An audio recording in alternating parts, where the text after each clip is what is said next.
Alright, hello again to anyone watching these Kaijudo videos. So today I am bringing what is probably the most experimental deck. Most of the time when I profile decks, I've put at least a decent amount of time into them and think they're pretty good, or at least reasonably good. This is the deck that probably is the most questionable, obviously. So, first question you might have is what are you looking at, basically? So, it's a 60 card deck out deck, basically. Or more accurately, it's kind of a lock deck. So, what it revolves around are King Coral and Cetus. So, basically, with King Coral, the general idea, it bounces all level 4 or less whenever Leviathan's played, including itself. Now, Cetus itself is a Leviathan, and it happens to be under level 4 as well. So, you play it on top of two things. You get a trigger from Cetus, a trigger from Coral. You bounce the Cetus back, including whatever's underneath it. So you can pick up stuff like Keeper of Dawns and Spire Puppets. You bounce all their stuff back too, and then you also get a shield and a card. So it just basically ends up being this huge value engine in the late game that kind of trumps everything, to be honest. So basically what I ended up doing was you just get to a place where you stabilize, you kind of stabilize the board or whatever, catch up on your opponent, and then you just start looping stuff and just generating infinite value. And you don't actually have to kill your opponent. You don't have to worry about that. You can just deck them out because you just generate infinite value. They can never kill you at certain points. You can just make sure that you have answers for whatever they could possibly do. And essentially, it effectively works as just a lock because you get to the point where you've ground them out of resources and there are basically no single card outs, right?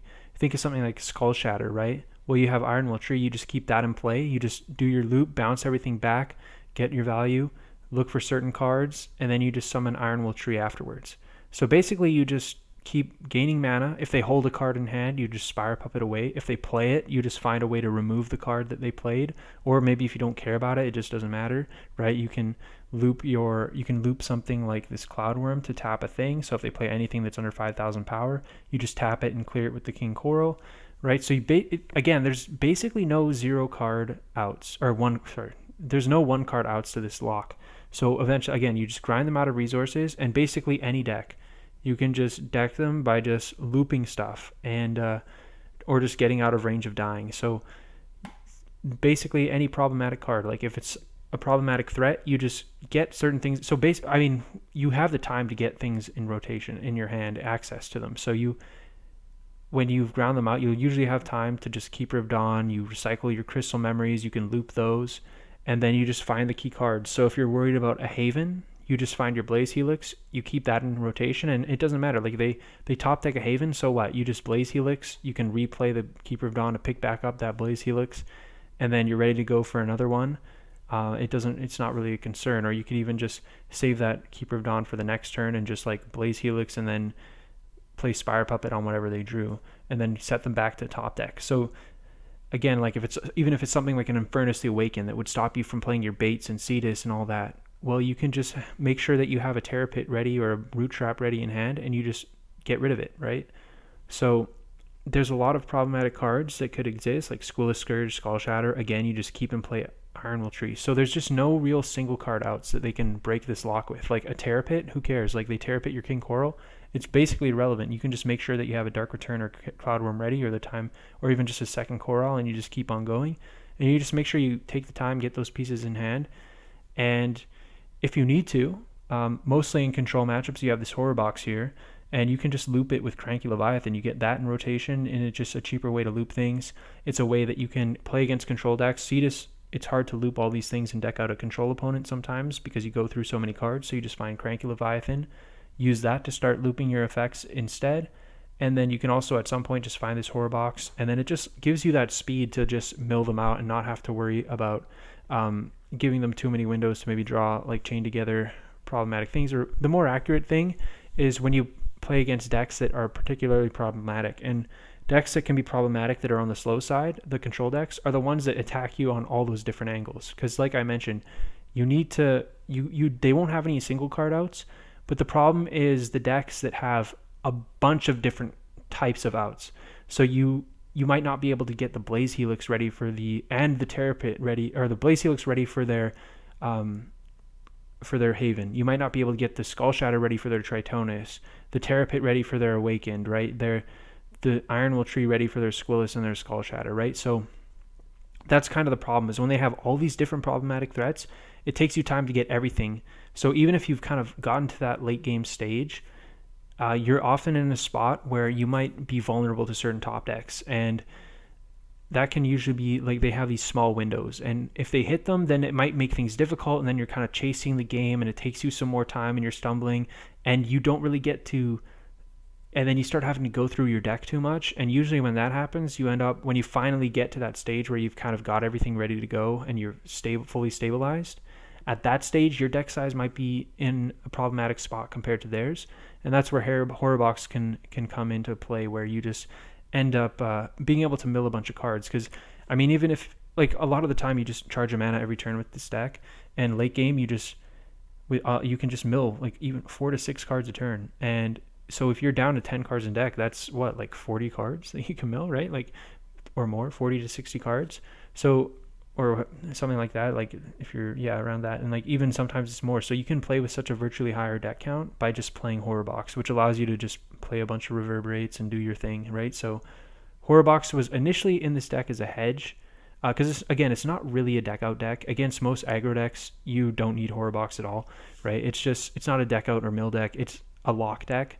But Horror Box just helps give you a virtually higher deck count. It just helps alleviate certain situations. And the more I've played this deck, especially against different pile control variants, the more I realize that it is pretty necessary. At first I thought it was just like a hedge for certain matchups, but and I wasn't sure about it, but the more I play with it, the more sure I am that it's kind of necessary. But yeah, the general idea is just Coral Cetus, and you start looping stuff. And I think it's kind of the strongest late game, right? You just, like, again, they can't really break the setup that easily. You can have answers for everything. Like Haven, at the end of the day, it's just a giant beat stick. If you have the answer for it, it's not really a problem. So yeah, you just have answers for everything. Now the biggest problem is this deck is super, super clunky. Obviously, it's 60 cards. There are these double splashes, which is very, very questionable.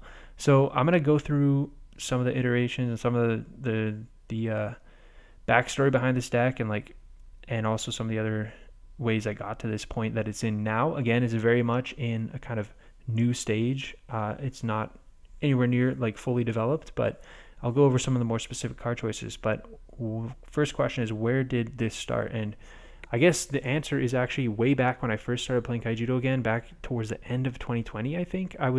For whatever reason, I was just feeling like playing Kaijudo, building some decks, but I wanted to do it in some random format. So I was just playing this like non-foil format where it was basically just rare commons, uncommons, and rares from sets, like no supers. I didn't want to play with shiny cards, but I didn't want to play with rares and supers and promos. Or super rares, very rares, and promos, I should say. So I was just building decks for this format, and one of the things I found was like just this Coral Cetus package felt like it had a lot of potential as like just the top end of the format, and seemed pretty decent.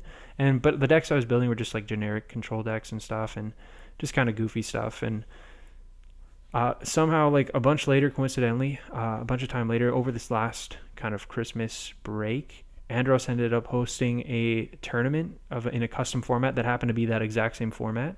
And so I ended up kind of working on a deck out deck for that event. Now, unfortunately, it didn't conclude. The Christmas holiday kind of threw a wrench in everyone's plans, and I ended up playing all my rounds. It was like a 6-person double or 6-person round robin. I ended up going 4-1, and I might as well show the list.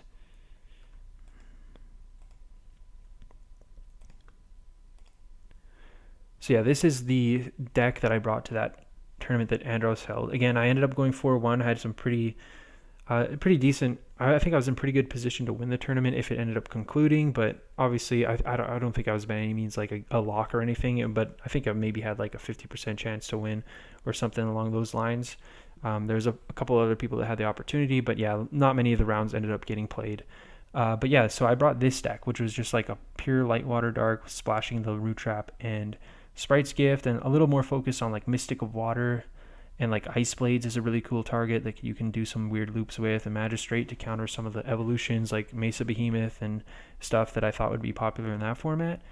So yeah, it was a different build, but kind of similar, and I liked how it played. It ended up performing pretty well, but it is kind of weak to certain things. But so I ended up playing that list. And yeah, so that's kind of the origin story. And then obviously after that, I kind of wanted to work on porting it into open format, which is how we get back here. So obviously the big difference is the inclusion of the fire package, which is pretty suspect, like a 5-card splash. But the thing is, you need something to answer Haven, right? Like you cannot, if you're playing this kind of deck, you need an answer to Haven.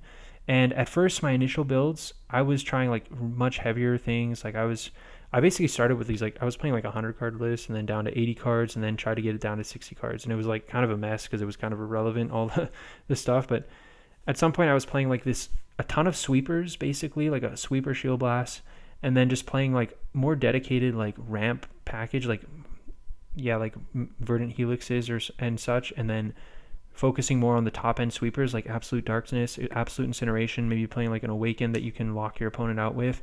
So a more concentrated more of like a dedicated 5-color deck.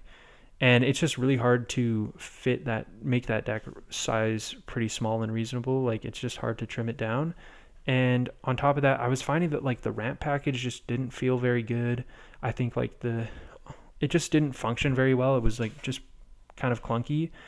And I felt like you just needed to cut back on the colors. So I went back to kind of the tried and true like Light Water Dark with the Splash, Root Trap, Sprite's Gift. Now Sprite's Gift I think is kind of necessary. It allows you to charge lots of the key cards early. It also gives you access to so much stuff, and it also just means you don't just like lose to Root Traps randomly or Tendril Grasp randomly. So I think it's a key card you need to play, and I like splashing Root Traps as well. I think it's a really nice shield blast. So I'm fine with that package, but the double splash is really suspect. But I think, again, I didn't really like playing a more dedicated fire package. I think it messes with the mana base too much. And so far, the splash has been working. Like, I've tested this deck against a lot of Haven decks, and you're able to kind of find it just enough. Like, you're able to find the Blaze Helix when you need it. You can maybe take a hit from a Haven at times. You have discard to get rid of Havens as well, and you can just manage the rest of their stuff. And it's been working. Like, it's been working. Like, I find that when I lose to the pile decks, it's less to do with, like, not being able to find Blaze Helix and more just the general issues with the deck, right? And it's more just, like, you just saw a bunch of garbage, and maybe they saw their Reverberates and their Mesmerizes and all that kind of stuff. Like, it's just you drawing the wrong half, and it doesn't really have too much to do with, like, breaking on, like, Random Rothis or, like, not seeing Blaze Helix. Maybe it's kind of to do with breaking on Random Rothis, but like at the same time, not really, because this would just be like Suffocate or something like that, right? It would just be like another random shield blast. So to be honest, like it's not really much to do about like breaking on these cards. Or just not being able to find them. It's more to you just like lose to having a bad draw and they have a good draw with just like, when they just see their like early ramp and their Reverberates and their all that sort of stuff, like when they just draw out ahead. So yeah, that's the main thing I've found. It's like you don't have too much of a difficult time. Like you're not losing because you just can't get to Blaze Helix. In my experience so far, it will happen. But it hasn't been a consistent issue.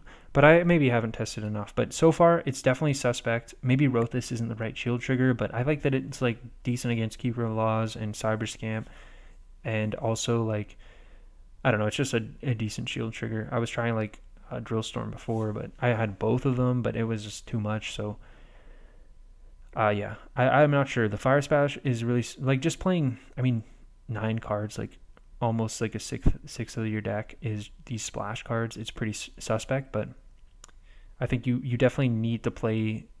I feel like you need Sprite's Gift and you also need Blaze Helix, so it's kind of how it goes, I guess. So what about the rest of the deck? So I guess the key cards, obviously we have Cetus and Coral. The other key cards, I mean, you have Ironwool Tree, which is super key for shutting off their discard cards. A really big part of the like lock that this deck makes against a lot of matchups. Like obviously there's others where it's not needed, but in the control matchups and other stuff, like it's really crucial. Then you have Keeper of Dawn, which is crucial for just recycling all your spells, recycling Crystal Memories to get through all your pieces. recycling Terror Pits and all that, recycling Sprite's Gift, Dark Return, etc. Spire Puppet, another super key card, just a great early play.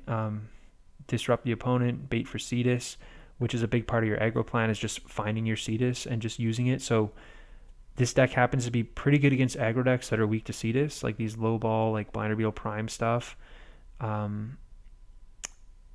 Yeah, those things are going to be pretty easy. These like rush decks can be, I mean, you can just get ran over when you brick, but like Cetus, if you can line it up, it's just going to win you the rush matchups and such.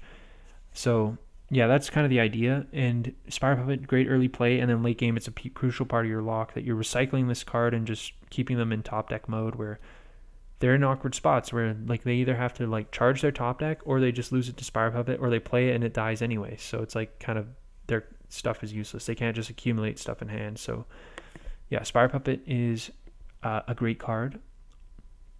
The other key cards, I mean, you have 3 Mesmerize. I was thinking about maybe trimming it because you're not consistently playing on turn 3, but I think it's kind of bad. Like it's really, really good when you see it on curve. You're going to have the mana to cast it usually, so you just want to have it. Like you do draw a lot of late, like in the super late game, like Spire Puppet, you're just recycling it and Mesmerize isn't that good, but you just need it for the early mid game. And then the 3 Bone Blades, 3 Pits, you just need Shield Blast. There's actually not a lot. You're leaning pretty hard on just like blockers and Cetus. You don't have a lot of great Shield Blasts, so just extra ones are pretty nice for sure. And Terror Pit's like really crucial for just having those hard outs. And then the other stuff, Crystal Memory and Thought Collective. Crystal Memory is super, super key. Like when you have this, it's one of the best Shield Blasts in the deck, straight up. Like just being able to find that key card. Thought Collective has also been really good for me as well. Just that kind of mini one, just to dig through and find those key cards once again. Like it's just, I find that it's really good. I was trying to play Logo Scan as well, or in place of it, and I just think like just that Shield Blast comes up a ton, and then being able to dig that much is also pretty good. So I would like the card in this deck so far. And then Reverberate, obviously super key for these control matchups. Like you're just going for like Keeper of Dawn Reverberate basically. Like you hope to draw a little bit of discard, maybe your Iron Will Tree, and then you just like search for your Reverberate. If they discard it, you can just like Keeper of Dawn it back, and you're just trying to do this. Like you're just trying to Reverberate a bunch basically. And that's how you're trying to get ahead in these control matchups, and then you try to just grind them down on cards, find the answers to their key stuff that matters, and then just like usually they'll have a bunch of dead removals and stuff like that, and you just play like the control role. They have to find some way to get under you almost, and yeah, you just start outvaluing them, and then yeah, so the rest of the deck is just a bunch of 1-ofs. So what are the 1-ofs? We got Cranky Leviathan, as I mentioned earlier, just super crucial for just like doing these loops that don't take down your deck count too much. Even in the early mid game, it can be good for just like looping a Cetus or reusing a Cetus, reusing a Spire Puppet. Just a nice card, and great with like King Coral in the late game. Obviously, just 2 mana bounce all the level 4s. You get to a place like their level 4s like just don't damage you ever. So yeah, it's just a good card, reuses your stuff. So the other card, Dark Return, you need some recovery cards. I never really liked Nightmare Helix. Like it's nice that it recovers 2 things, but I think the mana efficiency is just really, really valuable. To be able to just pick up a Coral Plate in the same turn is really nice. To be able to pick up even Cetus, pick up a Strider, pick up a Chasm Entangler, just giving you that cheap card I think is really nice. Cyberlord Coral, this is the only way to access your shields. Honestly, there should be probably a second card. I was trying Emergency Protocol, but I think the card's a little too expensive and just, yeah, not really needed. I think the other one would be, like, you don't need that other really hard, powerful draw card. I think it would be maybe better to just play like a Neural Helix or something that's like cheap, just draw 2 cards is like kind of fine. Like a expensive Logo Scan, like it's just fine, and then it's also just a card you can recycle to look at your shields in the later game, which I think is just one extra copy of those. It just reduces some amount of that, like kind of some of those small percentage corner cases where you just have too many key cards in your shields in a control matchup, and you maybe can't win anymore or something. Like you need to be able to mitigate those. So with one Coral, there's like corner cases where, oh, your Coral's and shields, and like so is your Sprite's Gift and your Cranky Leviathan and your Horror Box and your like Skull Shack. I don't know. Like there's just some niche situations. They don't come up too much, and often your opponent's going to maybe break some shields. So it's not super necessary, but I think maybe a second shield looking card would be pretty decent. But Coral is just a cheap creature to pair with Cetus, so I went with that one. Cloudworm is really nice. Only Eye of the Storm. I don't really feature many Eye of the Storm cards, but this one just fits the deck so perfectly. You need another recovery card. It's nice to have a creature that's recyclable with Cetus for that effect. And on top of that, like it's also just doubles as like a tap removal. So you can just, again, if they play any creatures that are smaller than 5,000 power that maybe aren't level 4 or less, then you can just recycle it and just tap them and then just kill them with King Coral, which is great. So you don't have to worry about like maybe just like a top deck Keo that you can't answer. Well, you just Cloudworm it, tap it, kill it, or something like that. Something along those lines, right? So Cloudworm really valuable for the deck. But yeah, just basically that. Just like you just play it, Dark Return something back. You just return a King Coral. You play the King Coral, and then it bounces back to Cloudworm and keeps your setup, right? So it's just super. It's just perfect for that. Piercing Judgment is just a one of. Obviously, in my one for the non-foil tournament, I had 3 piercings. This deck, I don't know. I just feel like it's not too good. Like it pairs well with Strider, but it's just not a consistently great card. It's not a great Shield Blast either. It's just kind of a speed bump, just a little bit of a tempo play. But I like having the one. You can search it as an interactive spell off of Mystical Water, and then on top of that, it's great with like your mini locks with Keeper of Dawn, bouncing your own Cetus and making some plays. It's just a nice versatile card. So I wanted the extra. I just liked having one in the deck. Maybe not necessary. Maybe you could argue for a few more, but I don't know if it's. Yeah, I just don't love it. So, but I like what it offers as a one of. Underworld Stalker. I think on first look it looks kind of counterintuitive, like you're this deck out mill deck almost, like you have those elements. But in reality, it's not. Like again, it's a lock deck first and foremost, and you never really have to worry about it clashing with your horror box because. I mean, you can do all your plays, like you bounce your stuff, do all your plays, and then you play Underworld Stalker at the end of your turn. Like it gets bounced back by the King Coral itself. So you don't really have to worry about, like if you need to keep it in play, then it's just, then you just put it in play after you've done all your stuff. Like it doesn't really conflict that much actually. And the matchups it's for, I mean, it's like kind of a fine standalone card, and it's really just for. Like, it was a hedge against Kalima decks, just because Kalima can be kind of weird to navigate, because Kalima itself is this, like, threatening board wipe card. So if it sets back your board too much, like, if you're not insulated against it and they drop it, you lose a Coral and an Ironwool tree. Well, now you need to rebuild that stuff. And, like, maybe you need to replay that, find a way to get that, or your mana is dedicated to getting that Ironwool tree back in play, so you don't lose to them, like, also next turn following up with, like, a Skull Shatter or something like that, right? But then at the same time, if you're spending your mana to replay and rebuild after the Kalima blew up your board, then you're not being able to spend mana to actually kill the Kalima. So now it's going to attack maybe, and then at that point, like maybe that's too much pressure, or maybe it just threatens to bring back another Kalima, and maybe like you might have a Spire Puppet. So I don't know. I feel like it's just nice insulation, because like normally if you have the time, you can insulate from Kalima by just like playing a bunch of creatures out. Like you just play a bunch of random stuff and just leave it in play. But it's hard to loop stuff and then also have the mana to do that, right? And also to just like dump 3 blockers in play afterwards to protect your other stuff. And then if you do that, you go super wide into like an absolute darkness, which could be problematic. So yeah, I mean, it's maybe not necessary, but I felt it was like another fine one of, and then it hedges for the Kalima matchup. And also against those Kalima decks, or not even just the Kalima decks, those like kind of really sticky Agarix type decks, which often go hand in hand with Kalima. These ones that just like, they have these really grindy, like mid-rangey threat-based plans, and those can be kind of tricky to deal with. And Underworld Stalker really shuts down all that graveyard synergy, and just if you draw your Underworld Stalker in those matchups, it can go a long way to making them a lot easier beyond just the Kalima element. So it's kind of a hedge. I don't know if it's really necessary. It's one of the worst cards in the deck, I think, or one of the least necessary, but I'm at least trying it. Another thing about Underworld Stalker is the Slayer aspect. One of the ways you could go instead of Blaze Helix is just going up on Storm Spark counts and maybe playing like more Slayers, including like maybe another Underworld Stalker. So that's an idea I entertain to make the list a little more, like the mana base a little better, obviously, and just maybe make it a little more fluid, a little more general. But I'm not so sold on it. Like I feel like it's just harder to navigate, right? Like it just leaves more windows for things to go wrong, right? Because you have to keep your Underworld Stalker in play. They can play Haven. You need to have this Storm Spark. But now if they like play a follow-up Haven and your Underworld Stalker is not in play anymore, then it's kind of awkward. You need to replay it, and then they get a hit in, and then, or maybe they Lyra the Underworld Stalker after you play it the second time, and like so like multiple running Havens becomes a problem, or they can just like Lyra it and then drop their Haven and then maybe Lyra it again or something. Like it's just,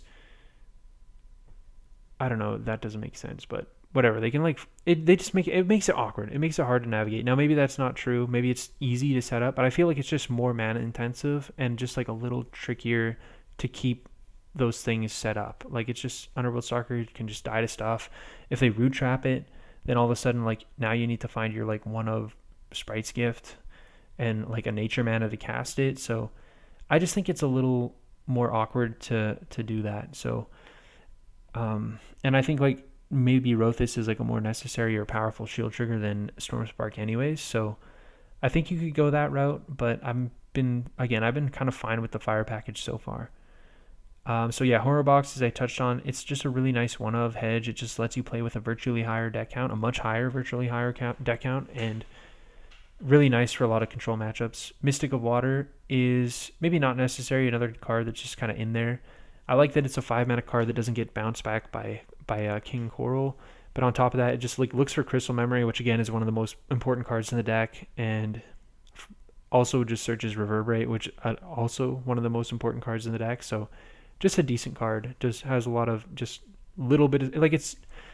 I didn't like maybe playing 3. Like I don't know, that might have been overkill, but just having 1, there's space for it. It's just kind of nice. I guess Milporo is another card that I'm on the fence about. It was also, this slot was more recently, it was Spire Widow, and it was in there as just like an out to like Anjak kind of, and I think Milporo was probably a lot worse than that than Spire Widow, but Spire Widow when I cut the ramp just felt a lot worse being 8 mana. But it's just a kind of card that lets you just have this like out to anything. It outs Kurigar and like Boran without killing it, which is kind of nice. So I like that aspect.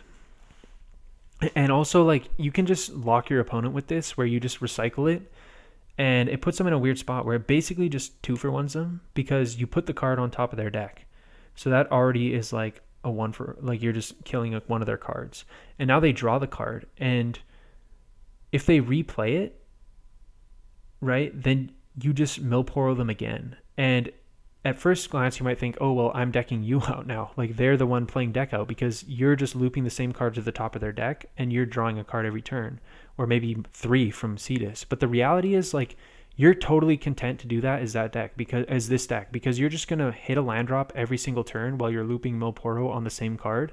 You're just hitting a land drop every turn, and eventually you're just going to have the mana to start playing your Horror Box at the same time. And now all of a sudden you're like milling them, and you can just find mana to just do all sorts of other things. Or you could just be like, okay, now I don't need to Milporo you this turn because I've also just generated a bunch of shields this whole time, so I'll never die again, right? So like you're totally content to do that because it just lets you develop your mana, look for your other key cards. So they're in a spot where they actually shouldn't replay the card so that they get Milporo again. So that means they're just charging their top deck or holding it in hand where it just dies for free to Aspire Puppet on your next turn. So in that sense, you're basically 2-for-1ing them, right? Because you're taking their draw, turning it into a blank, and also just killing. Because normally it's just like a 1-for-1. Or like Milporo is technically a +1 because it's a body in play, but normally it just kills their top deck, or it kills the creature in play, but then it turns their top deck into that creature, which is sometimes bad because then that creature is a real thing. But now you're in a position where that thing is irrelevant. So you're basically bricking their draw and killing their thing. So basically a 2-for-1 or 2-for-none, basically. So it ends up being really powerful in that aspect. But overall, it's still kind of a medium card. Maybe not great for answering Anjak depending on what it's on top of, or if they have too many other cards in hand anyways. Like it just doesn't do much because they just keep the Anjak underneath. So I don't know. Spire Widow also has that duality of being a Slayer if you want to go the Storm Spark route. So I don't know. I've been liking Milporo kind of, but at the same time, it's probably just another nonsense one of. Skull Shatter, pretty important. You could argue for more maybe. It's really nice to have. You kind of need it to deal with Tritonus for one.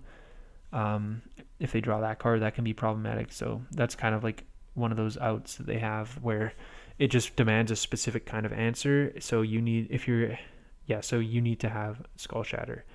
And touching on that, that's one of the other, like I've touched on it already, how the decks that can give you trouble as far as controls are concerned are the ones that attack you on all those different axes or demand so many different answers.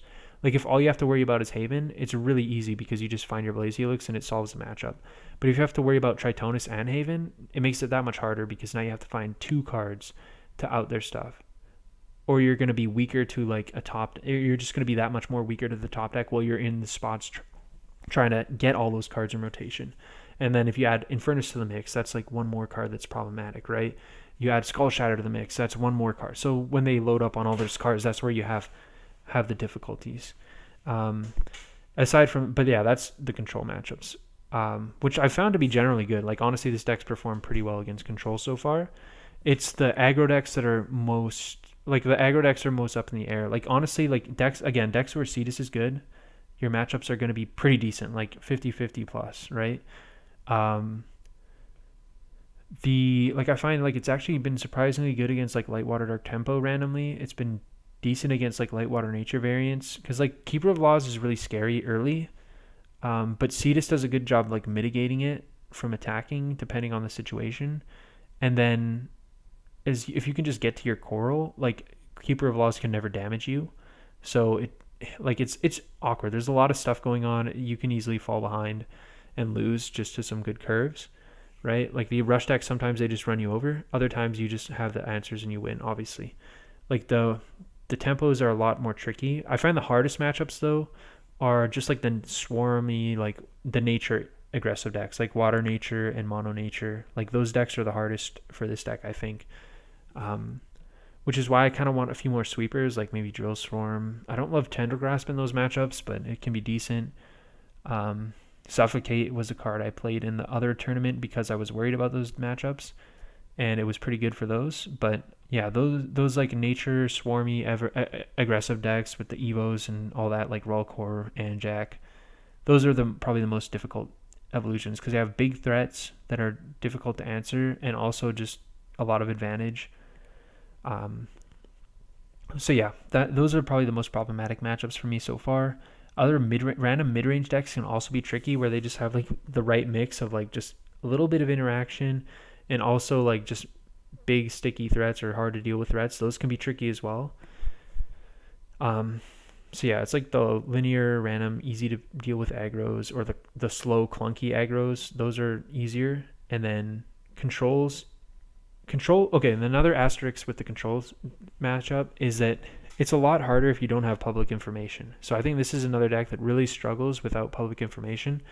Like if you're playing blind deck lists, it's really hard because touching back on that subject of like needing to be prepared for all these different cards, needing to have the Skull Shatter in rotation, the Terra Pit in rotation, the Iron Will Tree, needing the Blaze Helix, needing to find all these specific cards to make sure you're insulated from their top decks. If you don't know their deck list, then you don't really know what to prioritize, and you don't know so you might have to play it safe and sacrifice a little bit here and there to try to like maybe accommodate for cards you don't need to, or maybe you don't accommodate for something that you do need to, and then yeah, so it's a little bit harder when you don't have that information. So that is an asterisk for this deck as well. But yeah, going all things considered, like the matchup spread, it's been like surprisingly good, honestly. Like probably better than it would. Like it's definitely a better deck than it looks. Like it looks like a pile of garbage. It definitely plays better than it looks. It does have a lot of weaknesses, and it like loses to itself a decent amount. Like yeah, that's the main thing. It loses to itself a decent amount, but it has decent matchups so far. I feel like it's pretty competent against a lot of controls and mid-rangey stuff. Certain kinds of mid-range can be difficult, like the sticky, like difficult to deal with. Like they have a bunch of threats, but they also a little bit of speed, and yeah, you can just like lose to like double breakers, just breaking a bunch if you don't see the right cards. The other matchups, like I feel like dragons as a mid-range deck can be tough. Like you don't have great answers for Nyx, for example, so that matchup can be kind of tough. But sometimes it's easy. It's weird. It's kind of all over the place. Like, yeah. But so overall, it's been pretty decent so far. So The last couple cards I didn't go over yet, Absolute Darkness and Andromeda. So they're just like the 9 drops. Again, I was playing more of these cards, like 3 Andromeda, 3 Darkness, like some 3 Incineration maybe when I was just harder on ramp, just like trying these like heavy pile that you just ramp up to these big 9 drops and like Sweepers and Andromeda, and then you just go into your lock from there.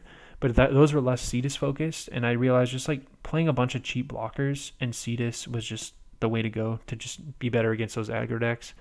Like Chasm Entangler's pretty clutch card for just being a 1 mana bait. Honestly, I was trying Stingwing for a while too, or debating between that and Chasm, but going with Chasm, it's just really nice to have the 1 mana bait. Like it just helps make so many things work with the mana curve, and just I don't know, just 1 mana can't be overstated how important that can be. Especially when a lot of your aggro matchups hinge on you being able to land a Cetus or not. So it's kind of the idea there. So the 9 drops, they're just too hard to cast without the ramp. And honestly, like you could argue for a second Andromeda, like it's really good. I've been trying to keep away from going too hard on Andromeda, to be honest. Like obviously I was playing 3 in the other build, but so I'm not sure if like 1 Andromeda is better than 2, or if maybe you want to even go to 3, but I feel like it's not super necessary, to be honest. Like you usually win before, like the fact that there are 9 drops and you have no ramp is usually the games are decided before you get there, right? But at the same time, that's not the case every time, right? So it is nice in certain matchups to have that Sweeper spell with Absolute Darkness. I think that comes in really nice. And same with Andromeda. It's nice in certain matchups to just, and certain, not every matchup, but every game, or not, it's like more of a game-to-game basis. It's really nice to have Andromeda. But yeah, so I don't think you need to go super hard on the counts, to be honest, but maybe part of me just doesn't want to. So yeah, that is the overall deck. Again, and it's one of the most experimental decks that I've been playing so far. One of the probably most miserable to play against, obviously. Like you're just sitting there dirtling, recycling the same stuff, looping things over and over. But again, the strength of this deck is there's really no single card outs once you're in that locking position. Some decks just have none straight up. Like they're completely dead to it. So you just, yeah, it's pretty easy. Like a lot of the time, like your opponent should realistically just probably scoop if you're doing any of this stuff. With the control decks that, again, have all those varying threats and stuff, like there's an argument to just keep playing on. But for the most part, most decks in this deck setups, like you're getting everything you're doing answered every turn. So yeah, and you can just get out of range. Like it's the second you start like looping an Andromeda under a Cetus, like the game is, you're generating like 3 cards a turn if you want to. Yeah, it gets pretty ridiculous. But yeah, so the core of the deck, Cetus and Coral, I think it's like a top-end engine that kind of goes over the top of everything, and then you're just recycling all these spells and enter the battlefield effects and just decking out your opponent. So it's been working decent so far. Again, I think the matchups are like it's hard to be, it's not that unfavored in anything. Like again, the worst matchups, I think, of the nature aggressive decks, like the nature Evo aggressive decks. And then control decks can be tricky to play, and maybe you just lose more to just like general stuff and just like drawing poorly, and that's the biggest thing. The biggest thing right now is the deck just losing to itself. And then a few key matchups. Everything else is like you have decent odds. Like I feel like you're not too far below like 40% in any other matchup, really. It's just like you have chances to win with the right mix of cards. It's just, yeah, I don't know. It's been decent so far. So better than it looks, but still needs work. So that is the King Coral Cetus control pile. So hopefully you guys enjoyed this another long-winded deck profile. And thanks all for watching, and we'll see you next time. Bye.